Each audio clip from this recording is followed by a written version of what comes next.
느헤미야 3장 1절에서 12절까지 먼저 읽으시고 그리고 30절에 32절 우리 같이 또 교독해서 읽도록 하겠습니다. 먼저 1절부터 12절 제가 먼저 읽고 여러분 한 절씩 교독하겠습니다. 제가 먼저 읽습니다. 그때 대제사장 엘리야십이 그의 형제 제사장들과 함께 일어나 양문을 건축하여 성별하고 문짝을 달고 또 성벽을 건축하여 한메아 망대에서부터 하나넬 망대까지 성별하였고 그 다음은 여리고 사람들이 건축하였고 그 다음은 인누리의 아들 사쿨이 건축하였으며 어무는 하스나의 자손들이 건축하여 그 들보를 얹고 문짝을 달고 자물쇠와 빗장을 갖추었고 그 다음은 우스의 손자 우리야의 아들 레봇이 중수하였고 그 다음은 우세사벨의 손자 베레가의 아들 우슬람이 중수하였고 그 다음은 바나나의 아들 사독이 중수하였고 그 다음은 드고아 사람들이 중수하였으나 그 귀족들은 그들의 주인들의 공사를 분담하지 아니하였으며 예문은 마세야의 아들 이야다와 우소비야의 아들 우슬람이 중수하여 그 들보를 얻고 문짝을 달고 자물쇠와 빗장을 갖추었고 그 다음은 기브온 사람 물라다와 메로노 사람 야돈이 강서쪽 총독의 관할에 속한 기브온 사람들 및 미스바 사람들과 더불어 중수하였고 그 다음은 금장색 하레야의 아들 우시엘 등이 중수하였고 그 다음은 향품 장사 하나냐 등이 중수하되 그들이 예루살렘의 넓은 성벽까지 하였고 그 다음은 예루살렘 지방의 절반을 다스리는 호루의 아들 르바야가 중수하였고 그 다음은 하루밥의 아들 여다야가 자기 집과 마주해한 곳을 중수하였고 그 다음은 하산느야의 아들 핫두스가 중수하였고 하름의 아들 말기야와 바하모압의 아들 합습이 한 부분과 화덕망대를 중수하였고 그 다음은 예루살렘 지방 절반을 다스리는 할로헤스의 아들 살룸과 그의 딸이 중수하였고 30절로 넘어갑니다. 제가 먼저 있습니다. 30절 그 다음은 셀레마의 아들 하나야와 살랍의 여섯째 아들 하눈이 한 부분을 중수하였고 그 다음은 베레가의 아들 우술람이 자기의 방과 마주대한 부분을 중수하였고 그 다음은 금장색 말기야가 한 밑과 부분과 마주대한 부분을 중수하여 느림 사람과 상인들의 집에서부터 성 모퉁이 성루에 이르렀고 성 모퉁이 성루에서 양문까지는 금장색과 상인들이 중수하였느니라. 아멘. 네, 잘 읽으셨습니다. 오늘 시간에 본문 말씀 가지고 제목처럼 함께 지어가는 예루살렘 성벽이라는 제목으로 은혜를 나누려고 합니다. 3일 동안 3일 만에 보시는데 옆에 있는 분들 앞뒤로 인사하겠습니다. 잘 오셨습니다. 잘 오셨습니다. 우리가 새벽에 우리 매일성경 큐티 본문으로 느헤미야를 한 장씩 읽고 있습니다. 그래서 저희는 오늘은 느헤미야 3장에 있는 우리 지금 이미 6장 정도 진도가 나가고 있는데 3장의 이야기를 다시 좀 뒤로 돌아와서 하려고 하는데요. 오늘 느헤미야서는 우리 에스라서를 이어서 1차 포로기, 2차 포로기 하고 3차 포로기 때 포로 귀환 때 예루살렘 성벽을 재건하는 이야기죠. 그래서 오늘 그 중에서도 오늘 3장에서는 예루살렘의 성벽 재건에 참여한 그룹들 그리고 거기에 있는 리더들의 명단 그리고 그들이 각각 분담하여 재건한 성벽의 구간들에 대한 설명이 상세하게 기록되어 있습니다. 그래서 발음도 어려운 사람들 이름과 또 그 지역, 지명의 이름들이 많이 나와서 다 읽지는 않고 중간에 한번 뛰어넘어서 마지막 부분도 읽었는데요. 어떻게 보면 성경의 한 장을 통틀어서 이렇게 이름과 성벽의 범위, 구간을 상세하게 기록한 내용은 아마 이 장이 좀 특별하지 않을까 생각될 정도로 이 장은 딱 그것만 다 기록해놨습니다. 그리고 이렇게 이것을 상세하게 기록하는 이유는 포로 귀환 후에 예루살렘 성벽 재건이라는 이 과업이 이스라엘이라는 국가에는 아주 중요한 거의 국가를 재건한다라고 생각해도 될 정도의 아주 중요한 이슈였기 때문에 중요한 사항이었기 때문에 사역이었기 때문에 이렇게 자세하게 상세하게 기록해 놓은 것이죠. 그리고 이렇게 중요한 과업에 참여한 자들의 이름을 기억하는 것이 후대에도 아주 의미가 있기 때문에 그래서 이 명단과 또 이 구간을 잘 기록해 놨습니다. 재미난 점은 우리가 본론에서 살짝 다루겠지만 오늘 3장에서는 예루살렘 성벽 재건이라는 과업에 참여하지 않은 사람들도 기록해 놨고 또 그들에 대한 언급도 빼놓지 않고 기록해놓고 그렇게 불명예스러운 기록을 성경에 가감없이 남겨서 역사에 또 후대들에게 전하고 있다는 점 우리가 생각해 볼 필요가 있겠습니다. 그래서 오늘 이 시간에는 이 명단 속에서 발견되어 있는 특징 살펴보고 그 의미들을 오늘날 우리에게 어떻게 적용할까 생각해 보려고 합니다. 가장 먼저로는 예루살렘 성벽의 시작과 끝, 그러니까 여러분 1절과 30절에 보면 똑같은 명칭이 하나 나옵니다. 뭘까요? 1절과 30절에 보면 똑같은 두 글자의 명칭이 동일하게 나옵니다. 성벽을 재건하는데 어떤 집안에서 이 부분을 재건했다 말하면서 시작과 끝에 똑같이 나오는 표현이 바로 양문입니다. 양의 문. 양문, 양식의 문, 서양문 둘을 말하는 게 아니고 양의 문을 줄여서 양문이라고 하는데 1절에 보면 이 양문과 함께 이어져서 한쪽 벽의 성벽을 대제사장 엘리야십과 그의 형제 제사장들이 건축했다라고 그리고 성별했다라고 기록하고 있습니다.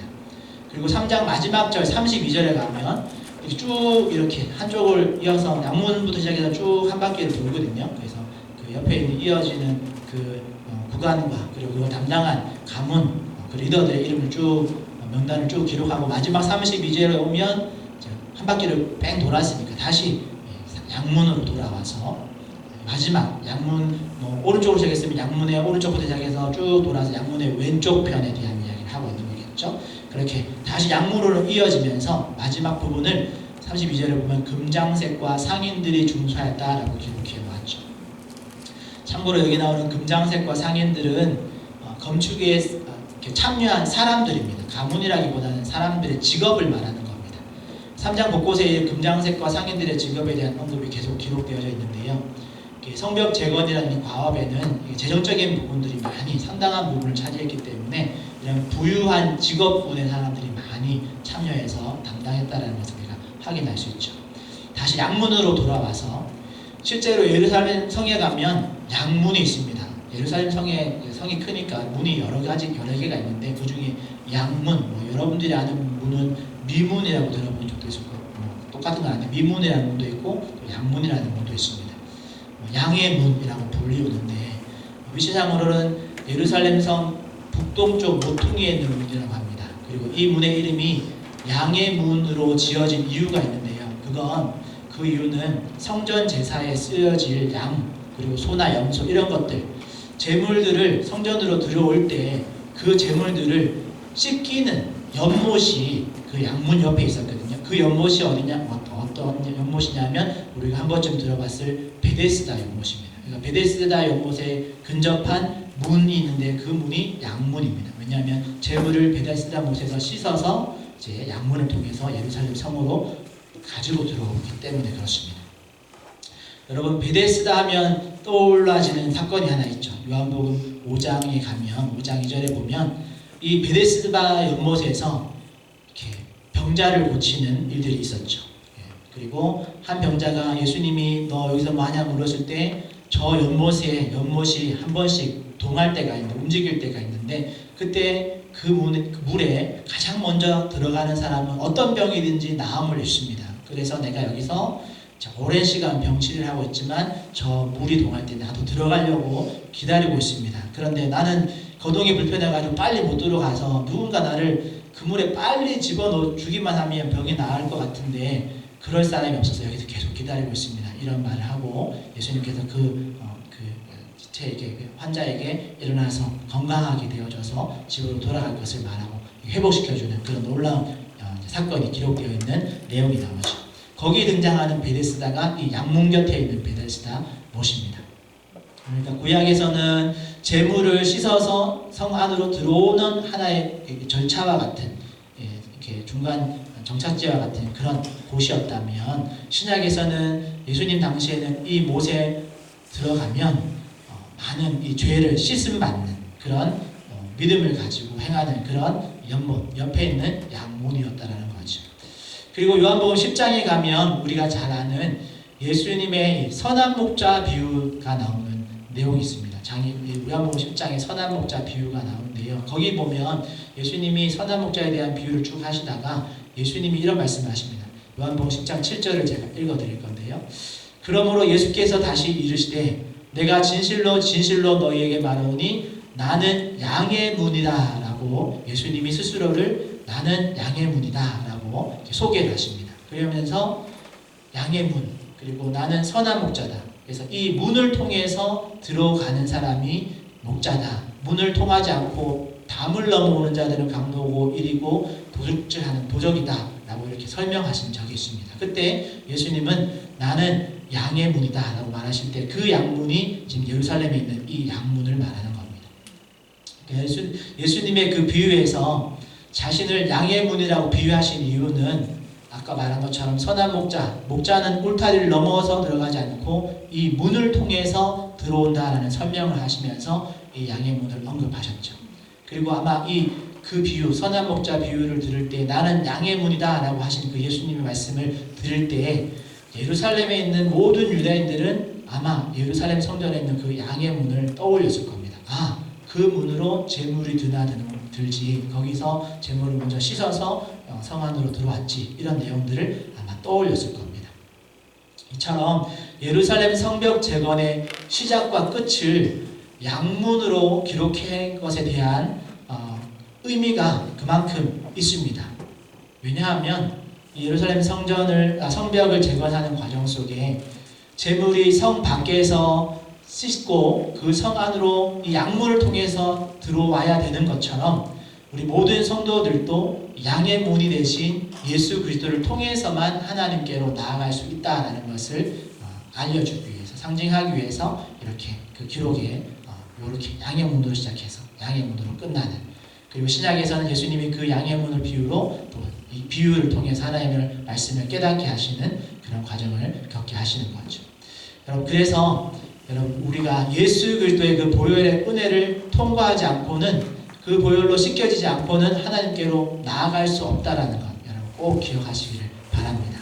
그러기에 소망하기는 오늘 우리도 이 양의 문 대신 예수 그리스도를 통해서 하나님께 더 가까이 나가는 그런 성도들 되시기를 축복합니다.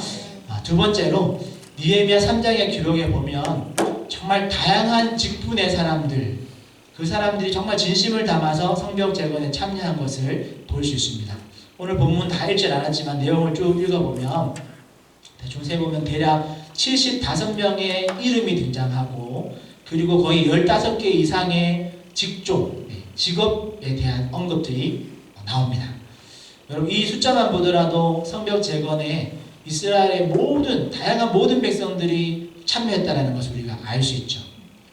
대제사장, 제사장 이런 사람들을 필두로 해서 포로 귀환한 여러 지파의 가문들이 당연히 모두 참여했고, 그리고 특별한 기록들만 조금 간단하게 정리해 보면 첫 번째로는 예루살렘 성에 거하지 않는 사람들이 예루살렘 성벽 재건에 참여합니다.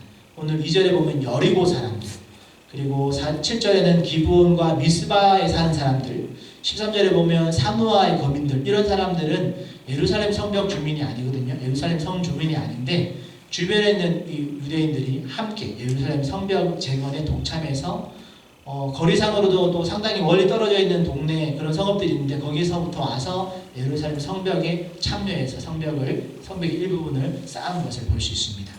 그리고 두 번째로는 앞서 언급한 것처럼 금장색, 그리고 향품 장사, 상고들 같은 다양한 직업의 사람들이 이 공사에 다 참여했습니다.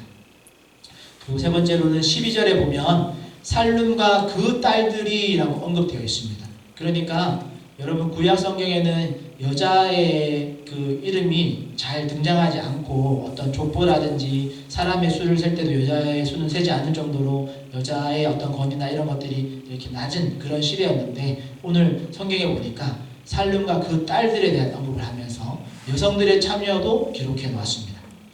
물론 무명의 수많은 여인들이 성벽 재건에 참여했겠지만 이 살룸과 그 딸들이 명단에 기록되어 있는 이유는 그만큼 큰 영향력을 가진 여인들이었다는 것으로 우리가 추측해 볼 수 있겠죠.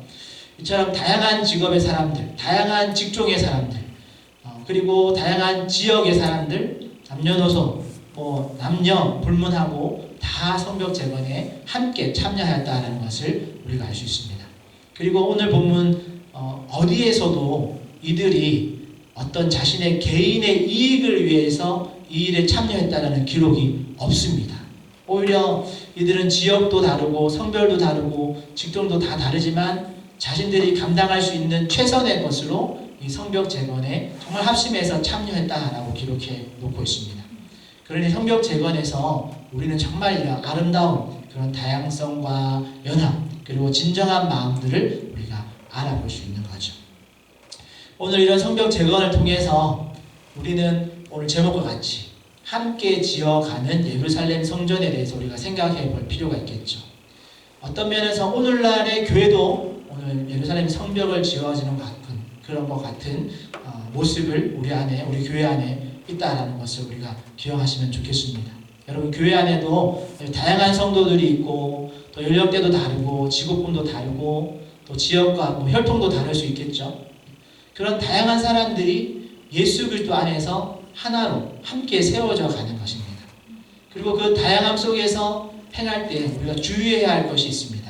바로 이 다양하다 보니까 많은 사람들이 다양하게 섞여 있다 보니까 우리가 주의해야 될 것 그게 뭐냐면 서로의 장단점을 비교한다라는 거죠. 비교할 수 있는데 문제는 그걸 비교하면서 오늘 상황으로 예를 들자면 성벽을 재건하는 상황을 예를 들자면 어느 가문이 어떤 성벽에 맡은 부관을 몇 집보다 조금 빨리 이제 쌓아 올라갈 수도 있겠죠.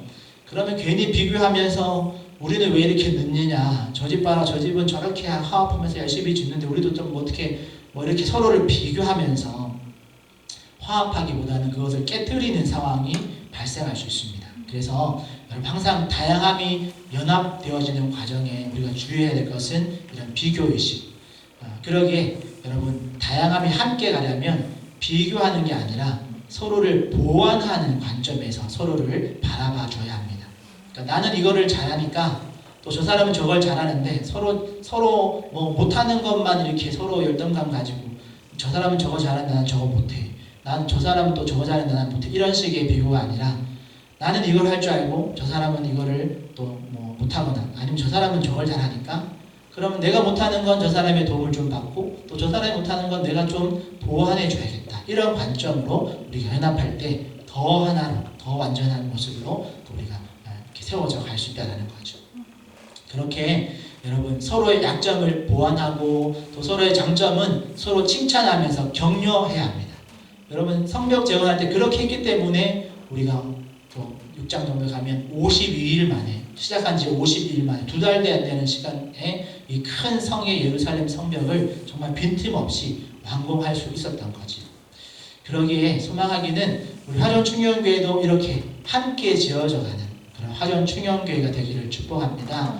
여러분 비교함으로 열등감이나 또는 시기심으로 막 경쟁하듯이 막 급하게 쌓아 올리는 그런 교회가 아니라 조금 느리더라도 서로를 보완하고 또 격려해 주면서 차곡차곡 든든하게 쌓여 올라가는 그런 건강한 교회가 되기를 소망합니다. 이 말씀을 이렇게 준비하다가 제가 최근에 이렇게 찬양팀 워크숍을 했던 강의에서 한 주제가 떠올랐습니다. 앞서 있었던 교회에서 찬양팀 워크숍을 부탁받아서 주제로 1시간 정도 부탁을 한 적이 있었는데 찬양팀의 수준에 대한 이야기를 하다가 제가 이런 말을 한 적이 있습니다. 교회의 찬양팀의 수준은 그 팀원 중에 가장 약한 사람의 수준에 맞추어서 합주해야 한다라고 가르친 적이 있습니다. 여러분 이거 잘 이해하시나요? 여러분들은 찬양팀에 혹시 안 들어가 보셨다면 여기 계신 분들은 찬양대, 성가대에는 한 번씩 가보셨을 테니까 여러분 그 성가대의 수준은 그 성가대원 중에 가장 이렇게 약한 사람의 수준에 맞춰서 곡을 고르고 연습을 하고 합창을 해야 된다는 거죠. 찬양팀으로 다시 돌아가서 찬양팀은 교회 찬양팀은 그렇게 그 찬양팀 멤버 중에 가장 실력이 부족한 사람의 실력에 맞추어서 합주할 수 있어야 된다라고 가르쳤습니다. 여러분 세상의 밴드는 여러분 합주를 위해서 실력이 모자른 사람을 교체해 버립니다. 저 사람 때문에 우리의 밴드의 수준이 안 올라간다라고 생각하기 때문에 자신들의 밴드가 더 높은 수준이 되려면 가장 약한 사람을 바꿔야 한다라고 생각합니다. 여러분 그러나 교회 찬양팀은 세상의 밴드와 다르죠. 찬양팀은 그 팀에 소속되어지는 팀원이 이제 되었다면, 팀원이 아니라면 모르겠지만 함께 팀원이 되었다면 그 사람의 수준에 서로가 맞추어서 합주하고 하모니를 이룰 수 있어야 진정한 세상과는 다른 밴드, 교회의 밴드, 교회의 찬양팀이다라는 거죠. 이게 세상 밴드와 교회 찬양팀과의 다른 점입니다. 교회도 마찬가지입니다. 세상의 조직은 그 조직이 성장하고 발전하기 위해서 가장 약한 사람을 잘라버리고 교체해야 된다라고 생각하고 그걸 실행에 옮깁니다. 그러나 여러분, 교회는 가장 약한 자의 그 사람의 페이스에 맞춰가면서 함께 걸어가는 공동체가 교회인 줄 믿습니다. 여러분, 그 사람 때문에 우리가 못 자라는 게 아니라 그 약하고 낮은 사람을 맞춰서 걸어가라고 만들어 놓은, 붙여 놓은 공동체가 교회인 줄 믿으시기를 바랍니다. 여러분, 그렇다고 맨날 약한 사람의 수준에 멈춰 있어야 하는가? 그렇지 않죠. 여러분, 찬양팀에서도 수준이 낮은 사람을 그 사람을 찬양팀 멤버들이 같이 합심해서 배려하면서 그 사람에 맞춰서 이렇게 합주하고 또 우리가 사역하다 보면 그 약한 사람이 자신을 배려해주는 팀원들한테 미안해서라도 더 열심히 자신의 실력을 갈고 닦습니다. 그러면 그 사람의 수준이 올라가겠죠? 그러면 그렇게 서로 윈윈하면서 함께 그렇게 실력이 쌓여져 가는 겁니다. 그런데 우리 화정충영교회도 막 내가 잘났다고 날 따라오라고 나만큼 잘하라고 그렇게 막 앞서 달려가는 그런 사람이 많은 조직이 아니라 괜찮다고, 내가 옆에서 함께 뛰어줄 테니까, 함께 해줄 테니까 같이 가자고, 내가 당신의 약한 부분을 보완해 줄 테니까 당신도 당신의 그 달란트를 가지고 나를 도와달라고, 그렇게 함께 지어져 가고 또 함께 지어가는 그런 교회가 되기를 축복합니다. 그러면 되는 겁니다. 우주 만물의 주인이신 우리 하나님께서 세상 속에 교회를 두시고 세워 가실 때는 그 교회를 통해서 뭘 얼마나 엄청난 업적을 이루시겠다라고 그 교회를 거기 그 지역에 두신 게 아니죠. 막 경쟁시키고 비교해서 실적 따져가면서 하나님이 교회를 세워 가시는 게 아닙니다. 우리 하나님은 오히려 그 지역에 한 교회를 세우시고 심으시고 세우시는 과정 속에 우리 각자가 연약한 것 하나님이 누구보다도 잘 아시기 때문에 너 혼자 가지 말아라, 같이 가라라고, 함께 가야 더 오래 갈 수 있고 더 행복하게 갈 수 있으니까 그렇게 같이 자라가라고 이 지역에 또 우리 화정충영교회를 세워주신 줄 믿습니다. 그러니까 우리가 함께 함께 지어가는 그런 교회가 되기를 소망해 봅니다. 그런데 이처럼 다양한 어떤 그 다양성 그리고 어떤 진정함으로 서로 연합하는 그런 이야기가 쭉 쓰여지는 내용 중에 이것과 정반대되어지는 내용도 오늘 본문에서 발견할 수 있습니다. 그래서 세 번째로 생각해 볼 주제가 우리 5절에 보면 드고아 사람들이 중수하였으나 그 귀족들은 그들의 주인들의 공사를 분담하지 아니하였느니라 라고 그런 기록이 나오죠. 쭉 내려와서 30절에 보면 살랍의 여섯째 아들 한운이 한 부분을 중수하였다라고 기록에 남겨놨습니다.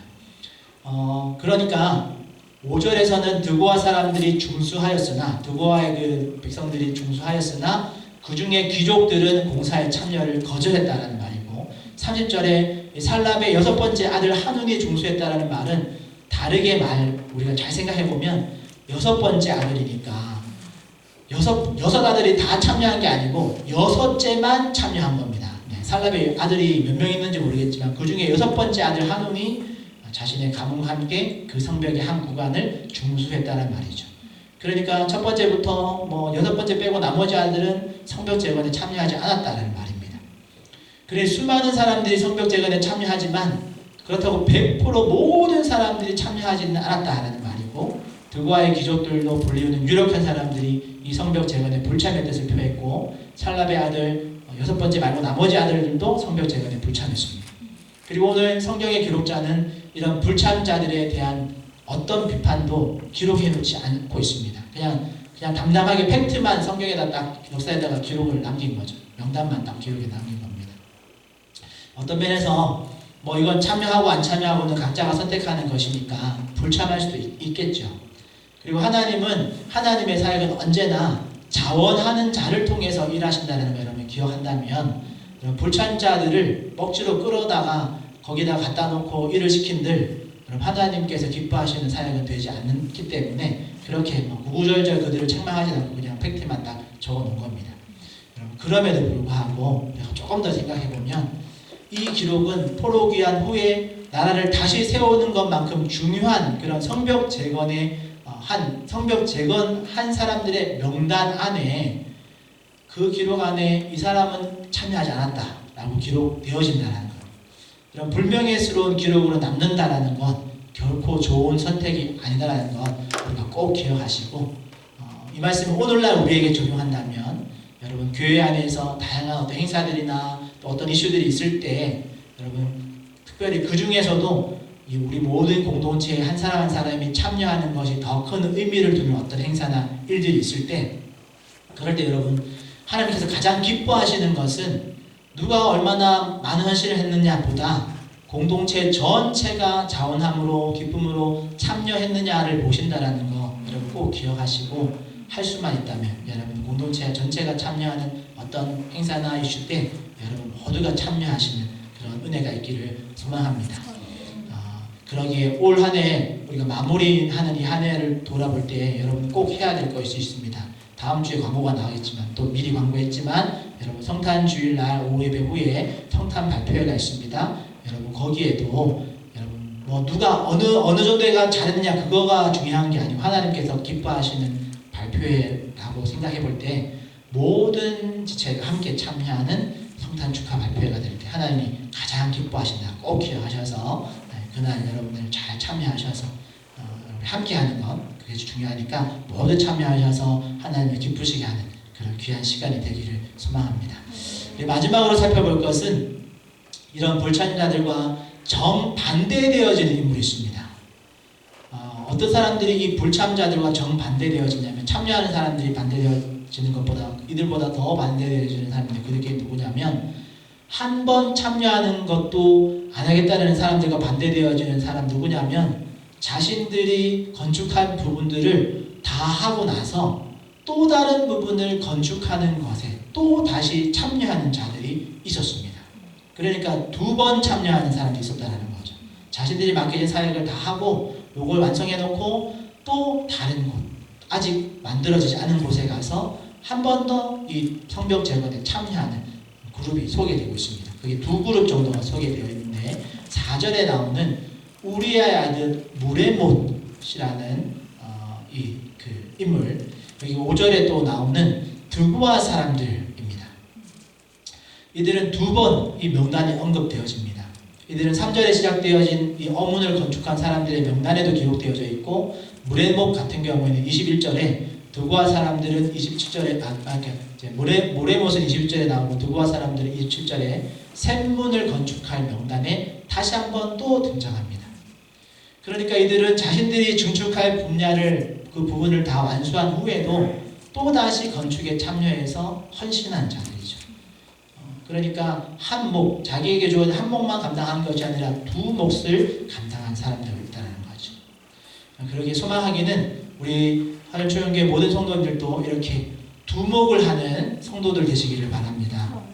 두 몫이 아니고 두 몫을 하는 한 사람의 몫을 넘어서 두 사람의 몫을 감당하는 그런 일꾼들이 되시기를 축복합니다. 물론 이미 여기 앉아 계신 모든 분들이 두 몫을 넘어서 거의 제가 봤을 때 10사람 몫을 하는 분들인 줄 압니다.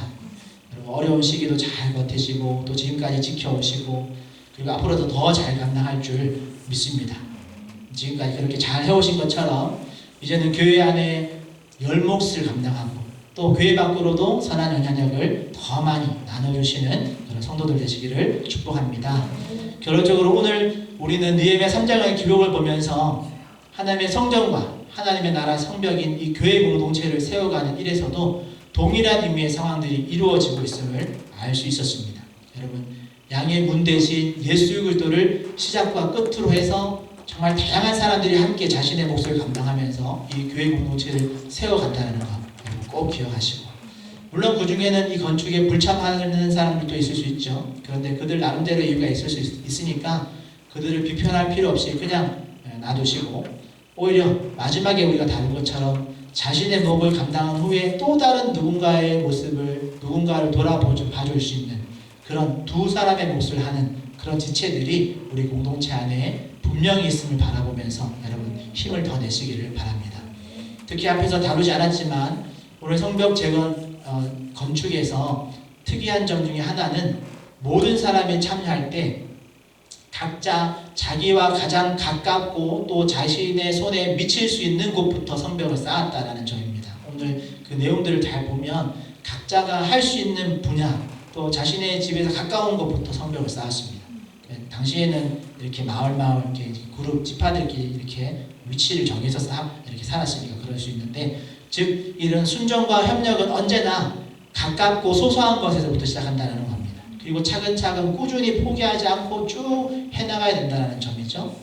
오늘 들은 말씀 중에서도 여러분 한두 가지만, 여러분 오늘 들은 말씀 여러 가지를 다 기억 못한다 하더라도 들은 말씀 속에서 한두 가지만 여러분들 삶 속에서 우리가 시도하고 적용해 보면, 그것을 통해서 우리가 하나씩 감당하다 보면 어느샌가 우리 공동체가 한 발짝씩 더 하나님께 가까이 또 예수님을 더 닮아가는 그런 공동체로 자라는 것을 발견하게 될 줄 믿습니다.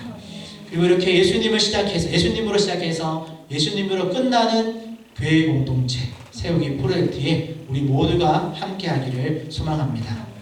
각자 다르지만 그래서 더 다채롭고 더 튼튼한 공동체가 된다는 것을 기억하십시오. 여러분 나무로만 짓거나 돌멩이로만 짓거나 또는 벽돌로만 쌓은 집보다 여러분 흙과 모래, 자갈, 시멘트 이런 거 섞어서 또 철근과 콘크리트가 섞여서 연합하면 더 튼튼한 집을 세울 수 있는 것처럼 우리 화정충영교회도 다양함과 진실함으로 또 그 위에 성령이 하나 되게 하시는 그런 은혜가 부어주심을 통해서 더 튼튼하고 건강한 그런 영적인 가족으로 세워지는 놀라운 은혜가 있기를 축복합니다. 그렇게 함께 지어져 가는 예루살렘 성전과 같이 또 우리 화정충영교회도 함께 지어져 가는, 또 하나님 앞에서 함께 지어가는 화정충영교회가 되기를 예수님의 이름으로 축복합니다. 그런 마음 가지고 함께 찬양했으면 좋겠는데요. 함께 지어져 가는 찬양 앞서 불렀었는데 한 번 더 찬양하면서 하나님께 영광을 했으면 좋겠습니다.